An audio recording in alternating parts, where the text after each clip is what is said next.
હાજી નદીના કિનારે પેરેલલી આવેલા અને આઈડેન્ટિફાઈડ જે રાજ્ય દ્વારા એમાં લો એન્ડ ઓર્ડરની અને એના માટે માનનીય પોલીસ કમિશનર શ્રી ડિસ્ચાર્જ કરવાના અમારી બધી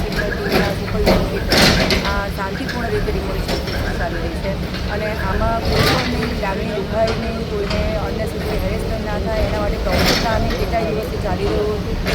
જેના ફળ સ્વરૂપે છેલ્લા 2 દિવસની અંદર 60-70% લોકોએ સ્વયંભૂ પોતાનો સામાન ખસેડી લીધેલો છે, પોતાના મકાન પણ તોડવાના ચાલુ કરી દીધા હતા, 40% જેટલું ડેમેજ પણ એ લોકોએ હટાવી દીધું હતું પોતાની જાતે. અને આજે પણ માહોલ એ રીતનો છે કે અમારી ફાયરની team, medical team, drone surveillance માનીને સોશિયલ મીડિયા મોનિટરિંગ બધું જ ચાલી રહ્યું છે, પરંતુ કોઈ જગ્યાએ કોઈ રેઝિસ્ટ કર્યું અને કોઈ હલે પહોંચાડ્યું એવા કોઈ બનાવ બનેલા નથી.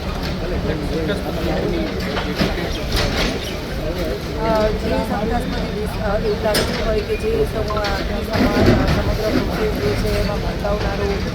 બયાન આપી શકે છે અથવા તો